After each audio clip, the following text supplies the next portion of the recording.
Olá! Já pararam para pensar no que acontece quando a crença em Deus e a filosofia entram em rota de colisão? É exatamente isso que a gente vai ver hoje, mergulhando de cabeça no capítulo Teorias Antiteístas do livro Teologia Sistemática de Alva Huffer. Ele nos coloca bem no meio desse embate de visões de mundo.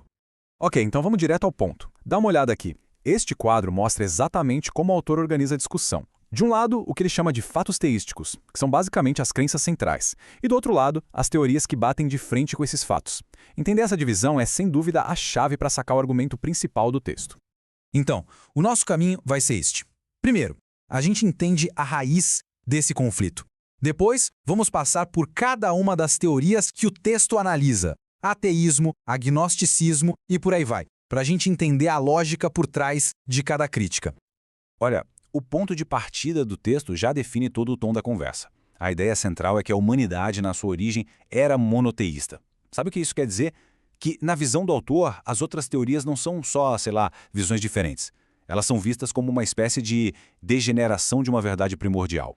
E isso é fundamental, porque o debate já começa com uma premissa de que algo precisa ser corrigido. E a primeira teoria que entra em cena é, claro, o desafio mais direto que existe a essa premissa: o ateísmo. Vamos dar uma olhada em como o texto define e, mais importante ainda, como ele constrói a sua crítica a essa negação da existência de Deus. Basicamente, o que é o ateísmo?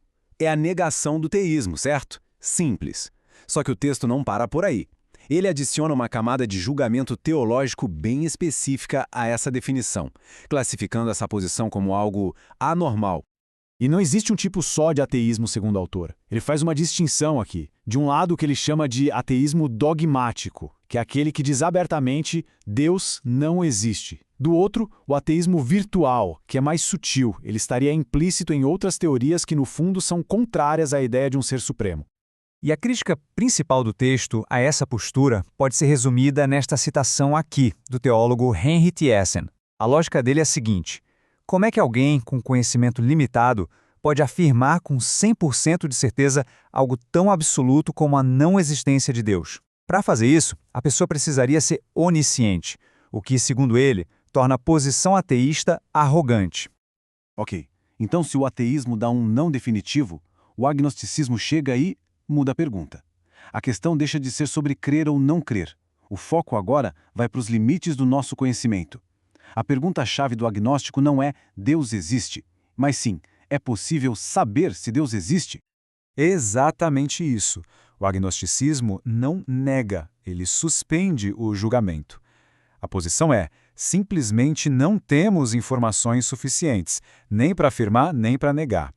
A questão para um agnóstico é irrespondível. E olha, essa ideia de não sei e não dá para saber não é de hoje, não. O texto traça uma linha do tempo bem interessante, mostrando como essa corrente de pensamento vem lá dos sofistas na Grécia Antiga e atravessa séculos, passando por gigantes como Hume e Kant, até chegar em figuras mais recentes como Bertrand Russell. E falando no Russell, essa citação dele aqui é genial para entender o ponto de vista agnóstico na prática.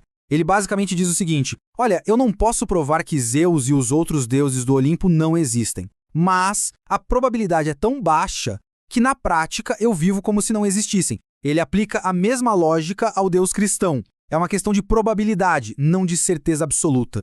Certo? Já passamos pela negação e pela dúvida, agora a gente entra numa teoria que vira o jogo completamente: o panteísmo. Aqui, a ideia não é negar Deus ou duvidar dele, mas sim redefinir o que ele é. Para o panteísmo, Deus e o universo são, em essência, a mesma coisa.